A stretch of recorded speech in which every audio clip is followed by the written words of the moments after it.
Hello student, class 9th का maths का question paper है डीओई का ऑफिशियल मिड टर्म का। तो इसे अच्छी तरह से करना आपके मिड टर्म के लिए बहुत ही इंपॉर्टेंट है। तो प्रैक्टिस कर लेना, इसका सोल्यूशन करेंगे अभी हम। एंड साथ ही साथ प्लेलिस्ट को भी चेक कर लेना, लिंक डिस्क्रिप्शन में है। प्लेलिस्ट के अंदर भी इंपॉर्टेंट PYQs है जो कि आपकी प्रैक्टिस के लिए इंपॉर्टेंट है। तो ये DOE का ऑफिशियल प्रैक्टिस पेपर जो कि आपके मिड टर्म की प्रिपरेशन के लिए। तो स्टार्ट करते हैं इसके सेक्शन ए से। तो फर्स्ट क्वेश्चन देखेंगे, which of the following is the irrational. तो इसमें से इरेशनल ढूंढना है। तो आपको इरेशनल का मीनिंग मैं बार बार बता चुकी हूँ पहले भी, तो आप प्रीवियस वीडियोस में भी डिटेल में जान सकते हैं। इरेशनल का मतलब होता है non terminating, non recurring.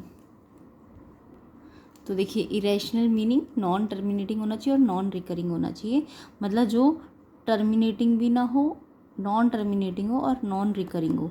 Terminating जैसे फर्स्ट वाला है जो 0.14, ये आपका टर्मिनेटिंग है क्योंकि ये एंड हो चुका है ना, पॉइंट क्या दिए, कहीं ना कहीं ख़त्म हो गया, यानी कहीं ना कहीं स्टॉप हो गया, तो ये यानी ये आपका टर्मिनेटिंग है, तो ये रैशनल है।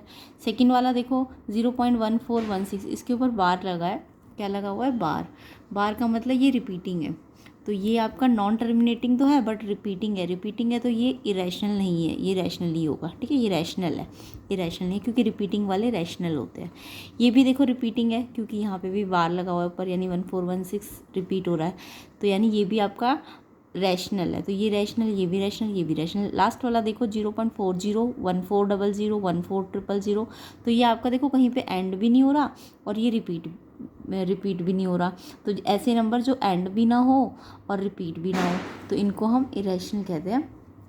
तो इसलिए जो आपका डी ऑप्शन है वो आपका इरेशनल होगा क्योंकि ये रिपीट भी नहीं हो रहा सेम और एंड भी नहीं हो रहा इसका, है ना, तो इरेशनल होता है।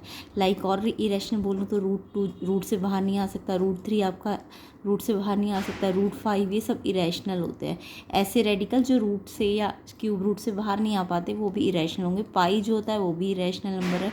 22/7 ये भी इरेशनल है। तो इस टाइप के क्वेश्चन पूछेंगे इरेशनल कौन कौन से है, तो ये आपको याद रखने हैं। ठीक है, ये सब इरेशनल्स है।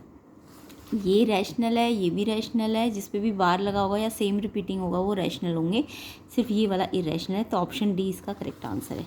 नेक्स्ट क्वेश्चन देखो, √2 is a polynomial of degree. इसमें पूछा है कि √2 जो पॉलिनॉमियल है उसकी डिग्री कितनी है। तो डिग्री मतलब एक्स की पावर कितनी है इसमें। तो जब कोई पॉलिनॉमियल हो कांस्टेंट वाला, तो उसमें x की पावर दिखती तो नहीं है बट उसमें एक्चुअल में x की पावर 0 होती है। जैसे 5 है, अगर वो 5 कांस्टेंट है तो इसकी डिग्री पूछे तो इसमें x की पावर 0 है क्योंकि x की पावर 0 1 होता है ना, तो वो शो नहीं दिखा करते। तो जो भी पॉलिनॉमियल हो कांस्टेंट वाला उसकी डिग्री कितनी होती है, उसकी डिग्री आपकी 0 होती है, यानी इसमें x की पावर 0 होती है मैक्सिमम। ठीक है, तो ऑप्शन बी इसका आंसर है। नेक्स्ट क्वेश्चन देखिए, sign of abscissa and ordinate.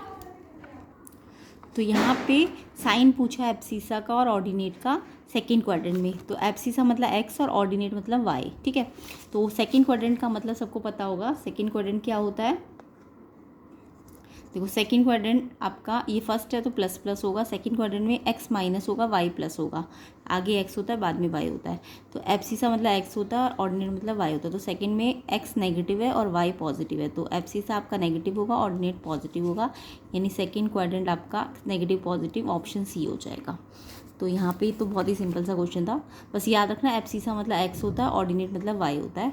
तो आंसर क्या होगा इसका आपका सी ऑप्शन -+। ठीक है, नेक्स्ट देखो fourth question, after rationalising the denominator. जब आप इसके जब भी नीचे रूट होता है तो आप रेशनलाइज करते हो ना, तो इसके डिनोमिनेटर को रेशनलाइज करके डिनोमिनेटर आपको आंसर में क्या मिलेगा। तो वैसे तो पूरा प्रॉपर करने की जरूरत नहीं है, जब भी डिनोमिनेटर को रेशनलाइज करते हैं तो हम डिनोमिनेटर में a² - b² की आइडेंटिटी लगा देंगे इस सिर्फ डिनोमिनेटर के अंदर, एंड देन हमें डिनोमिनेटर मिल जाएगा। बट मैं इसे पूरा प्रॉपर रेशनलाइज करके ही बता देती हूँ आपको। तो देखिए वैसे तो सिंपल है कि आपको सिर्फ डिनोमिनेटर पूछा है ना, तो आप इस डिनोमिनेटर में a+b और a-b की आइडेंटिटी लगा के भी सॉल्व कर सकते हो।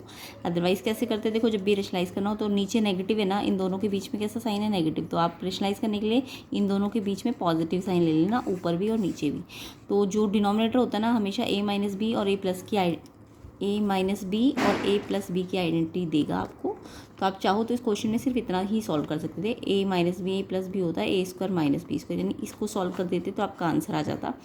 तो ए क्या है आपका 3√3 उस पे स्क्वायर, बी क्या है 2√2 उस पे स्क्वायर, तो ये नीचे आइडेंटिटी बन जाती है हमेशा।